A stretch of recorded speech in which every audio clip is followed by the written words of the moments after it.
As it is stated in the previous verse, a person who has once offenselessly chanted the holy name of God becomes immediately eligible to perform Vedic sacrifices. One should not be astonished by this statement of Srimad Bhagavatam.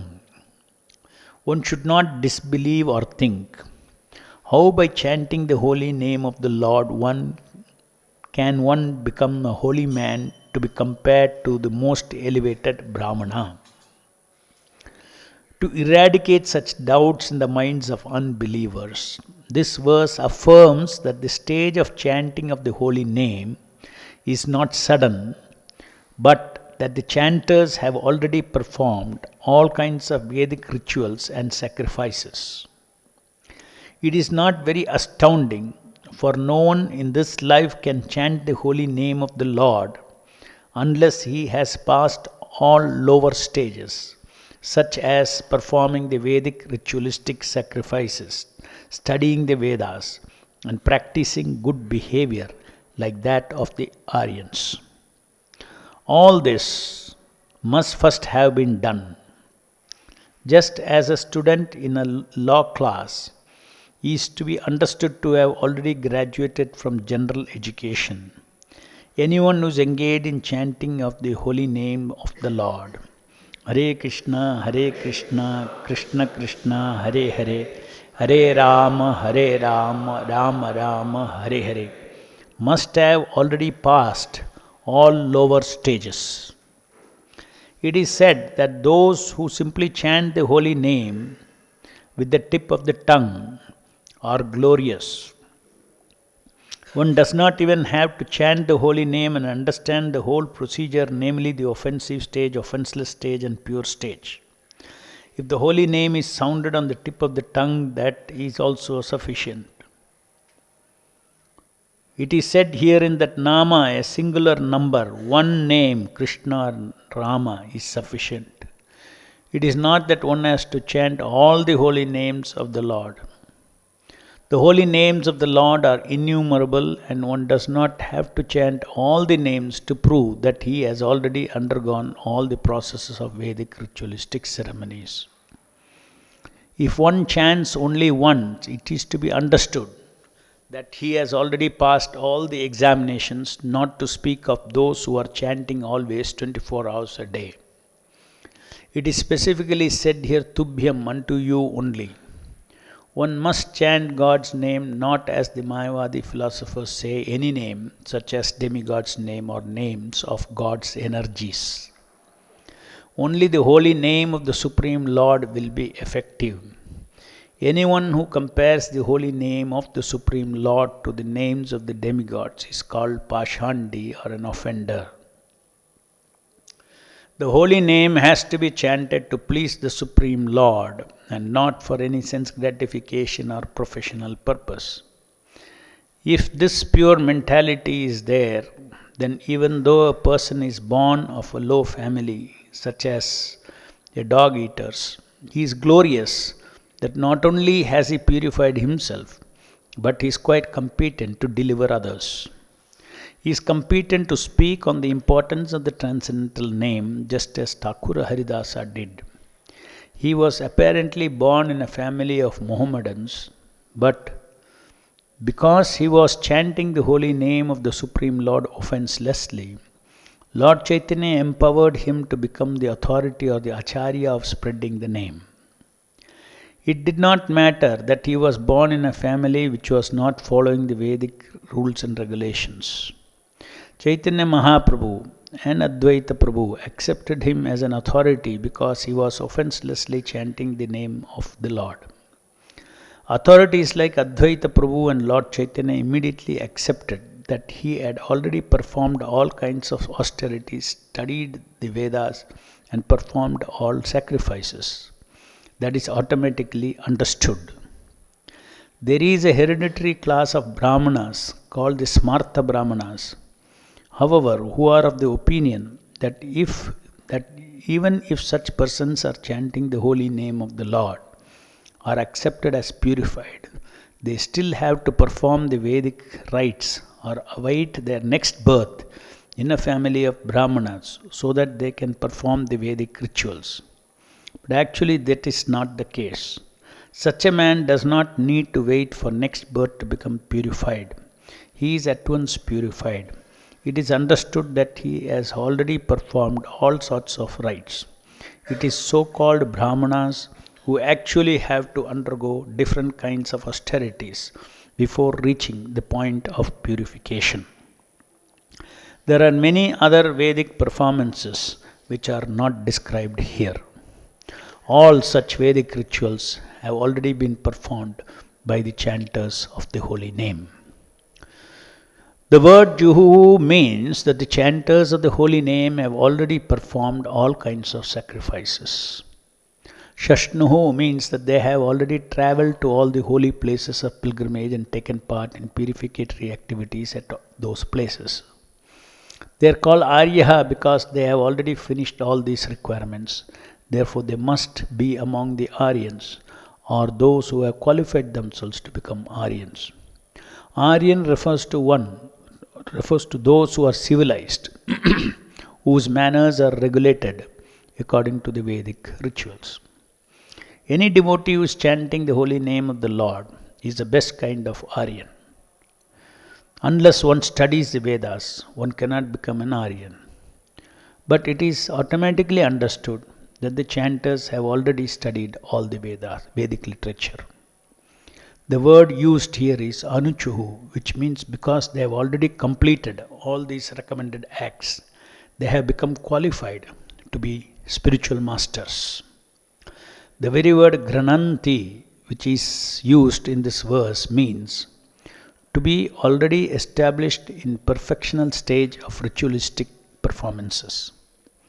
If one is seated on a bench of a high court and is giving judgment on the cases, it means that he has already passed all legal exams and is better than those who are engaged in the study of law or those who are expecting to study law in future. In the same way, persons who are chanting the holy name are transcendental to those who are factually performing the Vedic rituals and those who expect to be qualified, in other words, those who are born in the family of Brahmanas but have not yet undergone the reformatory processes and who therefore expect to study the Vedic rituals and perform the sacrifices in future. There are many Vedic statements in different places saying that anyone who chants the holy name of the Lord becomes immediately freed from conditional life, and anyone who hears the holy name of the Lord, even though born of a family of dog eaters, also becomes liberated from the clutches of material entanglement. Thus ends the Bhaktivedanta purport. The glories of chanting the holy names of the Lord. The earlier verse also said that if he once utters the holy name of the Supreme Personality of Godhead or chants about him, hears about his pastimes, offers him obeisances, or remembers him, even the dog eater becomes eligible for performing Vedic sacrifices. So, this is a different meaning and this is a little different. The previous verse said, to say nothing of the spiritual advancement of persons who see the Supreme Person face to face, even a person born in a family of dog eaters immediately becomes eligible to perform Vedic sacrifices if he once utters the holy name of the Personality of Godhead, Supreme Personality of Godhead, or chants about him, hears about his pastimes, etc. So to chant and hear the holy name of the Lord, if one chants and hears the holy name of the Lord, he gets purified in order to become eligible to, even if he is a dog eater, to eligible to perform Vedic sacrifices. Now, here this verse says, if you are able to chant, then even if born of family of dog eaters, such persons are worshipable. And they would that means if they are able to chant, that means they have already executed all kinds of austerities, fire sacrifices, achieved all good manners of the Aryans. To be chanting the holy name of the Lord, they must have bathed in holy places, studied Vedas, and fulfilled everything required. So, chanting the holy name of the Lord is basically something that the Lord has to allow, because it is Lord's name. He has to allow. So many, unless you are respectful to the Lord's directions for a human being to do all those Vedas and study the Vedas, perform sacrifices, all that, visit place of pilgrimages, all that, if you have not accumulated enough of that kind of punya, one does not have sufficient purification to attract the Lord on his tongue. Therefore, on his tongue the Nama won't come. So, there is definitely a pre-qualification required to utter the holy names of the Lord. A pre-qualification is a must. And that is why this verse says that if somebody is chanting, then they must have executed all kinds of austerities, fire sacrifices, and must have visited all holy places, studied the Vedas, and fulfilled everything required. Why? Because by doing all these things, one comes to a platform of honoring the holy name of the, becomes worthy of receiving the holy name on his tongue.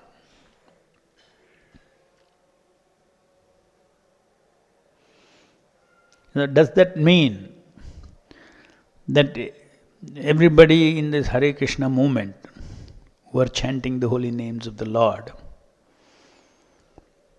have actually in previous lives have done all these things, visited all places of pilgrimage and done all austerities, fire sacrifices, everything?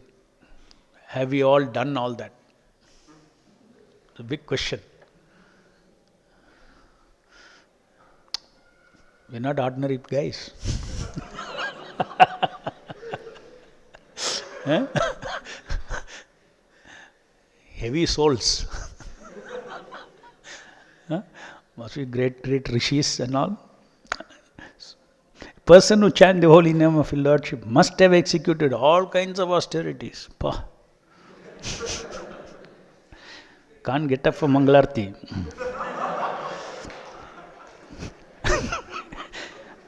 And fire sacrifices, and achieved all good manners of the Aryans. To be chanting the holy names of His Lordship, they must have bathed in all holy places of pilgrimage. No need to go to Kumbh Mela. Studied the Vedas. And fulfilled everything that is required. But what happened to all that? Now nothing is showing up. If we have gone through all that, it should show up, no? Nothing is showing up. So, what is described here is a normal Vedic path and pre-qualification that one develops and gets qualification in order to chant the holy name of the Lord. Obviously, we must understand. Somebody asked this question to Prabhupada, whether all these things we have done. And Prabhupada said, no, unless one has performed all this and developed the qualification, one cannot get the holy name on his tongue. So Prabhupada replied that, I have made you fortunate, because of which you are able to chant. So a pure devotee of the Lord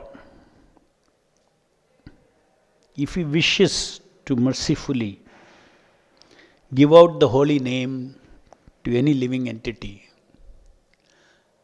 and if the living entity serves that pure devotee or respects that pure devotee and serves him, that service to a pure devotee, service to a pure Vaishnava, this is very important. Service to a pure Vaishnava sums up all good fortune that you can achieve by studying Vedas, by visiting places of pilgrimage, by doing all those things. You can cut short all those things. All those things will create an adhikara for the soul. It creates ajnata sukriti for the soul in order to receive the holy name.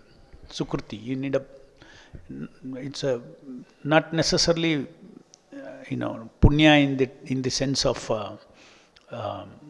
for pleasure, happiness, and for sukha.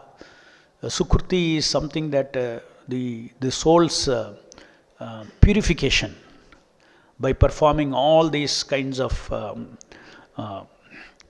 austerities and fire sacrifices and studying the Vedas and visiting places of pilgrimages, all that by executing all that, what happens is our consciousness gets prepared to receive the holy name. And by the mercy of the pure devotee of the Lord, and since the Lord is all powerful and Lord is all purifying, if the pure devotee desires, then, and if a soul is having respect towards that pure devotee and he receives that instructions to chant Hare Krishna or chant any of the holy names of the Lord,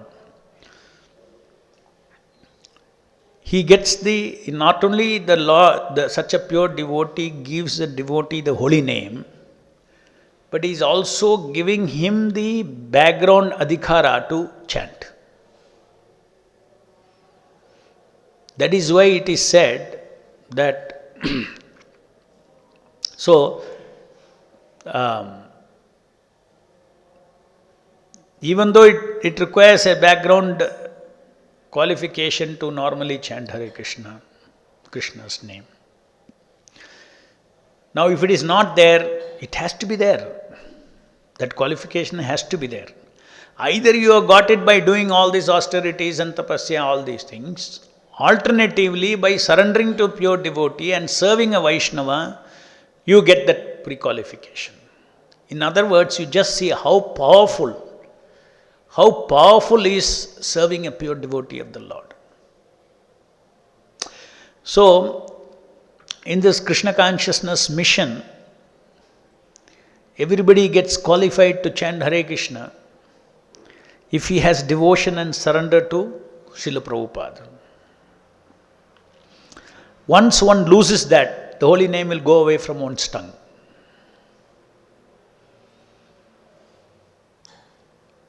That personalism, if you lose, that personal thing, dedication, that personal dedication to Srila Prabhupada's mission, if you lose that, and if you simply become philosophical minded, only philosophical minded, and no love for Prabhupada,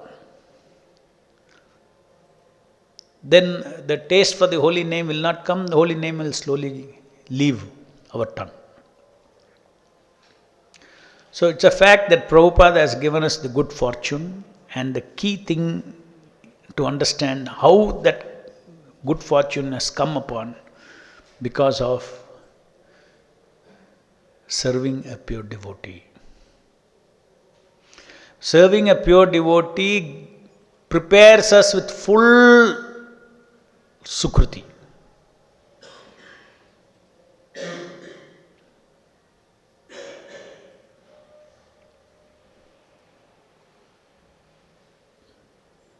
Even a person unknowingly, let us say, gives a seat to a pure devotee, or give a glass of water. Say when Prabhupada is in the flight, let some air hostess give him a glass of water. The power of giving one glass of water to Srila Prabhupada is equal to so many Vedic sacrifices and austerities. That phala that person gets, soul gets, is called Ajnata Sukriti. So a pure devotee, when he travels on this earth, he is giving opportunity for millions of souls to develop the adhikara, to rise to such a level that they are able to chant Hare Krishna Mahamantra.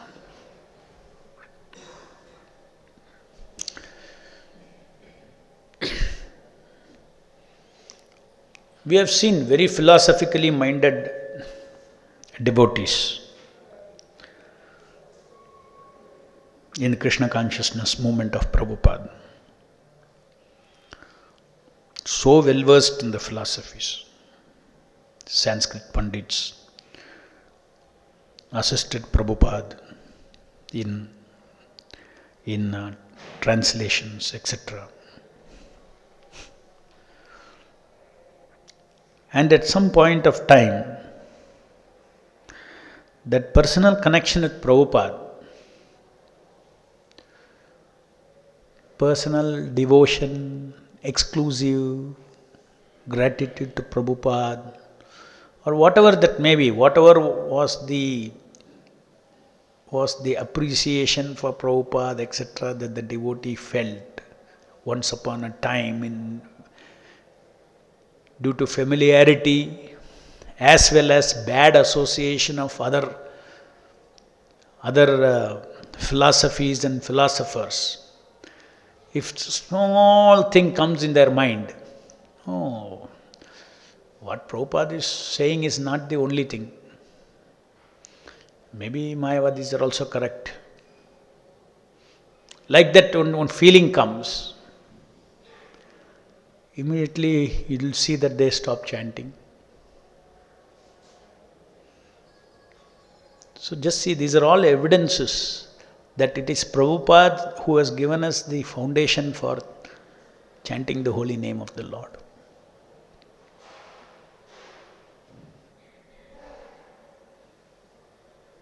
Later on, people who were so deep, they studied Prabhupada's books and all these things, they became even Buddhist, some of them Buddhist. One of them I particularly know. You'll be shocked how he became Buddhist. So, from that personal connection with Prabhupada, you put philosophy above that personal connection. Jnana above that connection. No doubt, everybody starts as searching for knowledge. You don't know Prabhupada. So you come to Prabhupada, your jnana is your foundation. I want to know who is God, what is God, all those things. Okay. At that stage, that is acceptable. But having come to the shelter of Srila Prabhupada's lotus feet, one should serve him with all sincerity, and one should, with all devotion and gratitude to Srila Prabhupada, not necessarily for the jnana alone. Om Ajnanatimirandasya, he opened my eyes with torch of knowledge. Not only with the eyes of torch of knowledge is always available, but that torch, that light that shines on you should go inside you. There is a personal element of Srila Prabhupada who reciprocates with a sincere devotee to make us understand and realize this knowledge.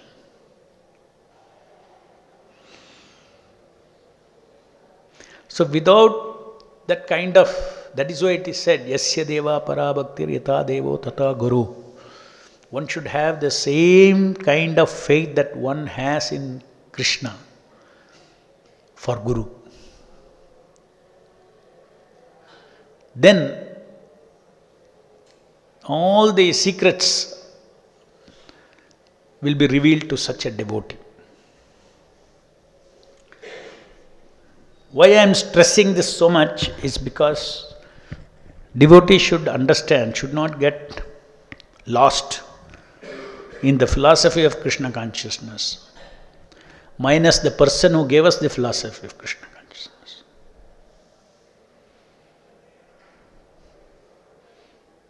Just like if you take Bhagavad Gita, knowledge of Bhagavad Gita is there, but the person who is giving that knowledge is Krishna.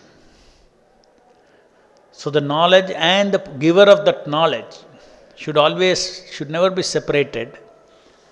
Mayavadis separate, so they get some other knowledge, some other ignorance they get, that God is formless and all those things.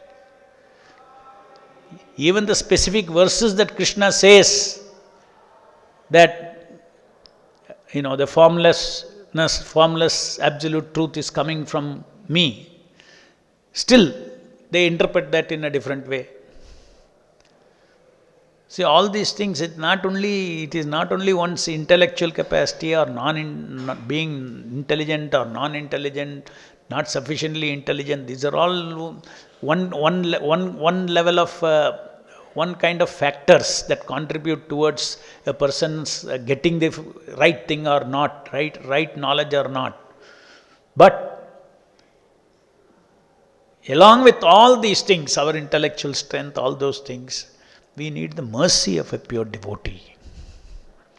Therefore, we should always pray for the causeless mercy of Srila Prabhupada. A devotee, a Vaishnava is always feeling that I am made up of the mercy of my spiritual master. I am made up. If I am a Vaishnava, I am made up of his kripa, causeless mercy. Not that I am made up of my acquisition of knowledge of Shastra, I am made up of my acquisition of... Yes, those are all processes, not to be neglected, but those processes will be successful. That knowledge of studying Bhagavad Gita, knowledge of studying Bhagavatam intellectually, very scrutinizingly, you may miss the entire point if you don't feel the vibration. So that vibration you get from Prabhupada. And how do you get that vibration from Prabhupada? By serving him. Because that serving him is very powerful, purifying factor.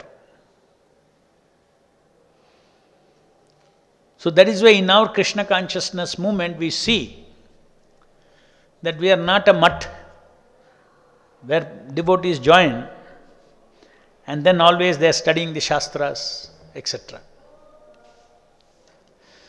We are studying the Shastras and we are serving a Vaishnava. Morning to evening, different devotional service. Whom are you serving? Srila Prabhupada. It is his mission. One should serve, every service one should connect that service to pleasing Prabhupada by your service.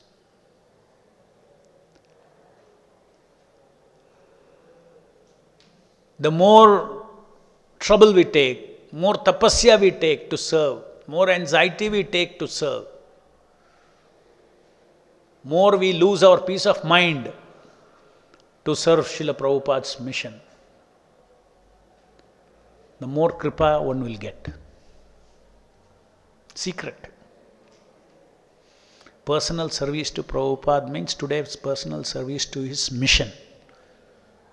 Immediately it attracts unlimited good fortune upon the soul. And then he will be able to improve quality of chanting and all those kind of things. Everything else, understand the scriptures.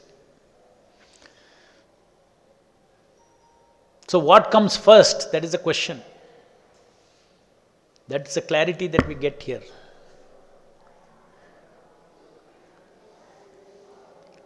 And Prabhupada designed the life of a devotee in his movement in such a way that these two elements are there. If you simply think that I will do bhajan, I will not serve the mission of my spiritual master, then that will not work. Prabhupada discouraged that, because it is not easy to do. You must be, if you want to be, it is meant for very rare souls, 24 hours bhajan.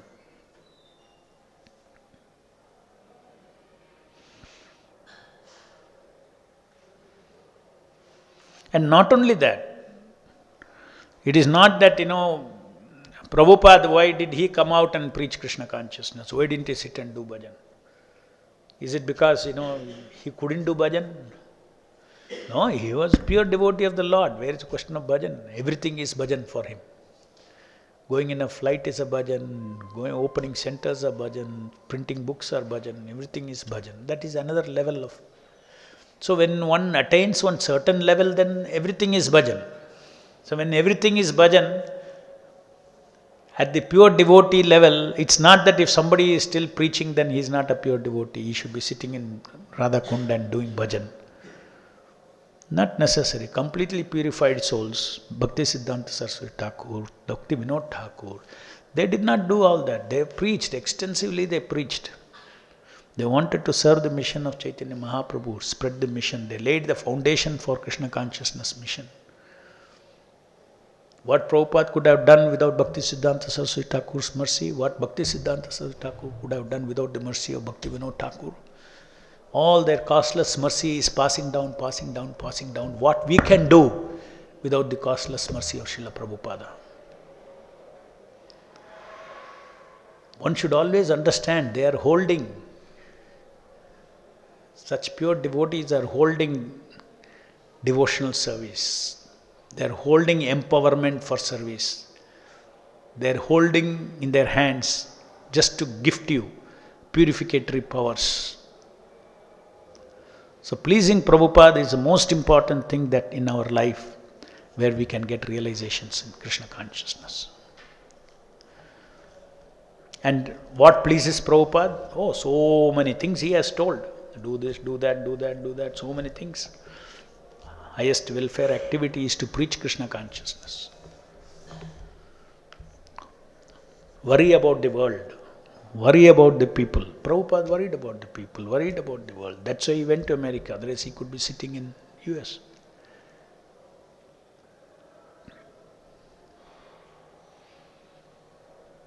If we don't worry about preaching, we will worry about ourselves. Worrying we cannot stop. If we don't struggle to serve Prabhupada, we will struggle for our life.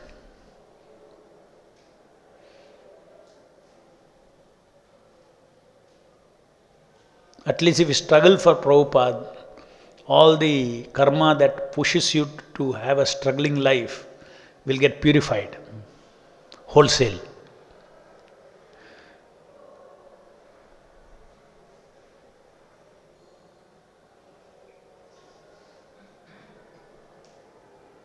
Hare Krishna, Krishna Krishna, Hare Hare, Hare Rama, Rama Rama, Hare Hare. Therefore, anybody who is chanting Hare Krishna Mahamantra on his tongue, to understand that he has received costless mercy of Srila Prabhupada, whether he recognizes or not. If he doesn't recognize for long, then he becomes impersonal and the holy name will also disappear from his tongue. He will not be able to chant Hare Krishna. Any questions?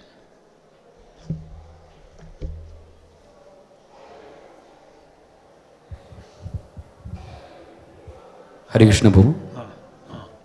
Hare Krishna Prabhu. Where? So Prabhu, in the purport it is mentioned. Here Prabhu. Don't hide. In the purport is mentioned Prabhu. There is a hereditary class of Brahmanas called the Smarta Brahmanas. However, who are of the opinion that even if such persons who are chanting the holy name of the Lord are accepted as purified. They still have to perform the Vedic rites, await their next birth in a family of Brahmanas, so that they can perform the Vedic rituals. But actually, that is not the case.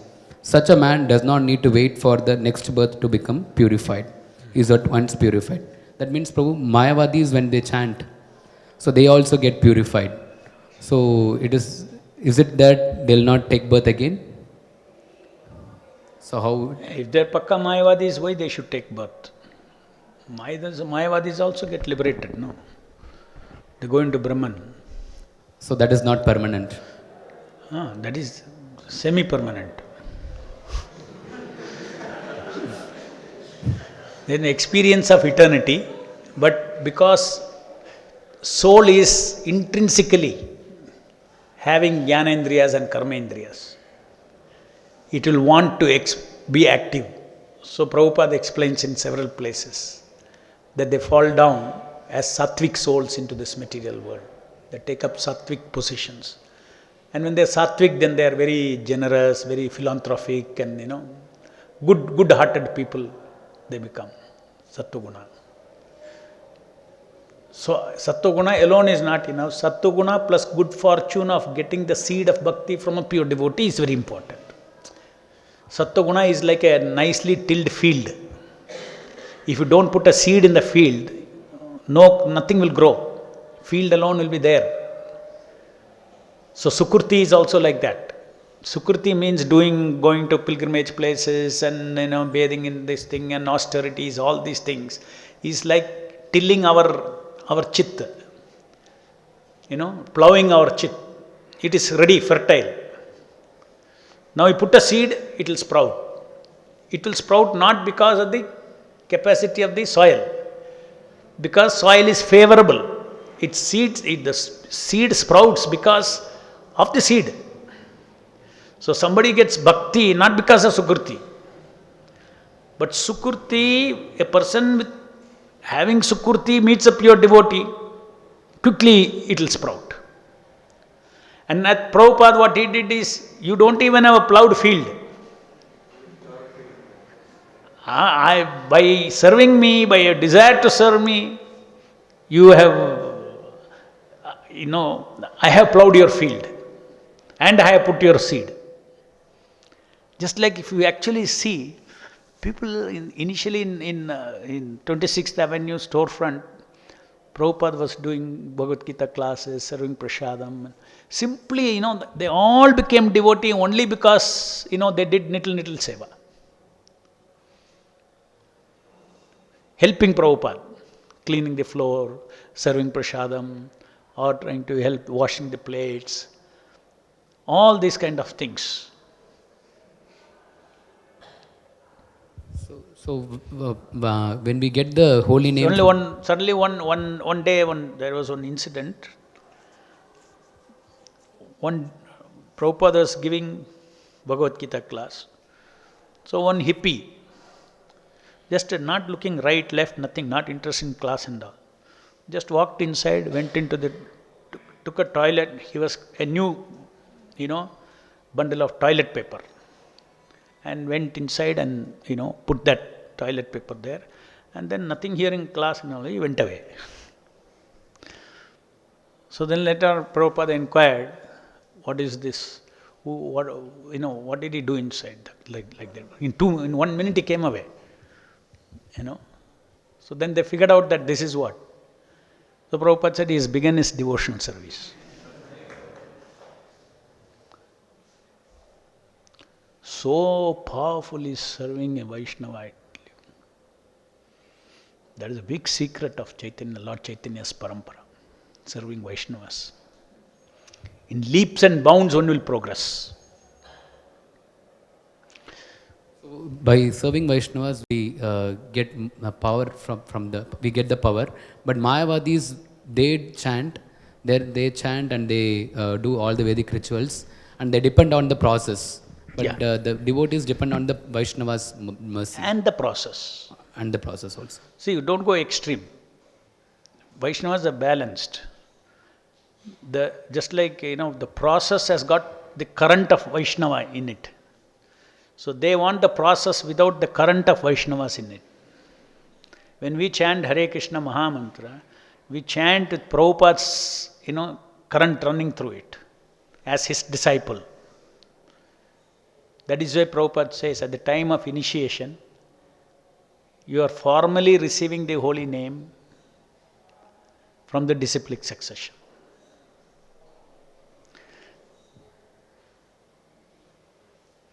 And before you get initiation itself, the holy name starts affecting extraordinarily because of your serving his mission. Vaishnava Seva is already there. You're a bhakta, you're already serving. So actually your holy name is already effective. So that is why somewhere else Prabhupada says, your determination to chant 16 rounds is initiation.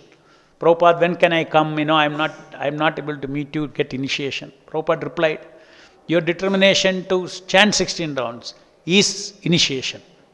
Rest is only formality, he says. So that is how, you read Prabhupada's book and you serve Prabhupada's mission, then you will automatically see that your chanting is very effective, even before initiation. Now, there are people, Mayavadis, who are chanting also. I remember once I was traveling from Haridwar to Delhi in the train. So one brahmachari, you look at him, he looked like ISKCON devotee only. He had shikha, everything.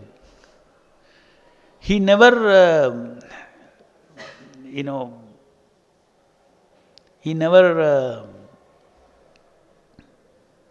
not know Gaudiya Vaishnava philosophy at all. But he was chanting in the train. So I thought he must be some devotee. So I talked to him. He is not a devotee anywhere in our temples. He is in some other, Haridwar Mutt. So he is chanting, 16 rounds is chanting. And he did not know anything. I said, why are you chanting 16 rounds? So he said, नहीं वो तो क्या कर दिया भक्ति वेदांत स्वामी, हमने सुना उन्होंने बोला है, बस इसलिए हमने कर रहा है. Young, maybe 30 years old boy, and he was chanting. So just see, for him, because he has appreciation of Prabhupada, the holy name will very specifically act. Then I asked him, नहीं आपने ये लेके घूमता है सब, आपकी जो अभी जो आश्रम में है वो मना नहीं करता है. So then he said, it's some Mayavadi ashram only. So नहीं उन लोग बोलता है अच्छा है करो करो, अच्छा है करो, कोई भी नाम करो, नाम जब तो करना है. So luckily he is doing this nama. It could have been any other nama also.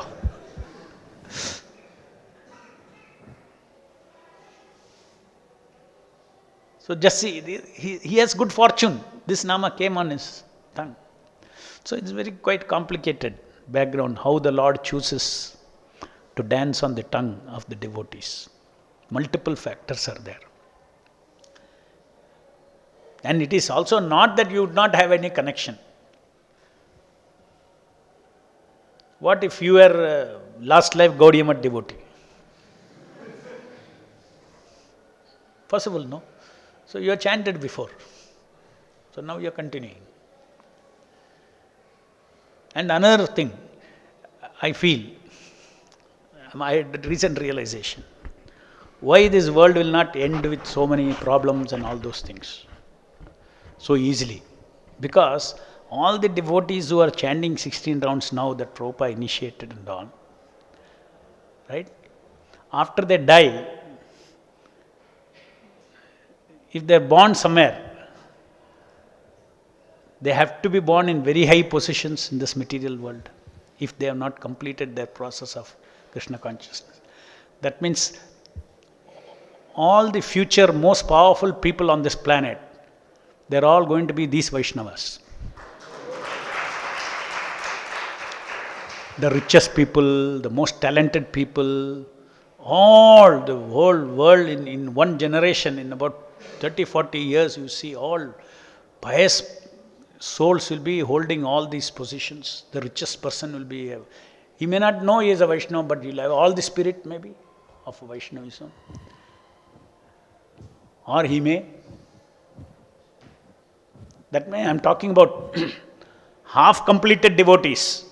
I'm not talking about those who chant very nicely and all those things. They will go back to God. That means those who are left behind will become the most powerful people in this earth. Those who are left behind. All their, even if they don't desire, Lord will fulfill all their desire. Want to be richest and, topmost pop singer and topmost this, that, everything, all of them will be Vaishnavas. So that is how very easily Krishna consciousness will explode again. Everything will become favorable. And this Sankirtana's power. Sankirtana is happening on this earth. These are the laws that work. So we should be very hopeful of Lord Chaitanya's movement. Generally material world means hopeless. But in our case, we should be hopeful because there is a prediction that there will be a golden age. So we should be hopeful that this world we are going to, transcendentally we are going to freak out.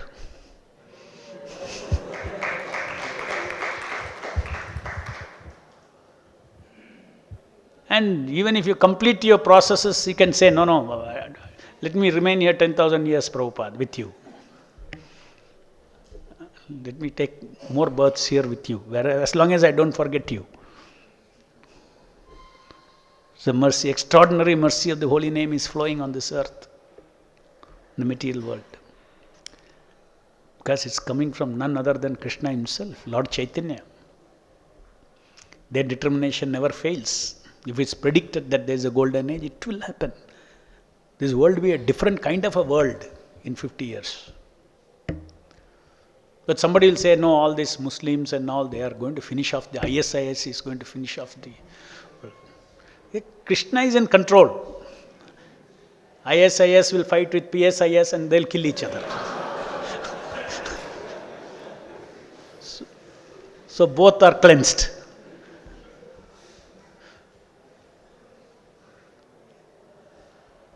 ग्रंथराज Shrimad Bhagavatam की जय, जगत गुरु शिल प्रभुपाद की जय.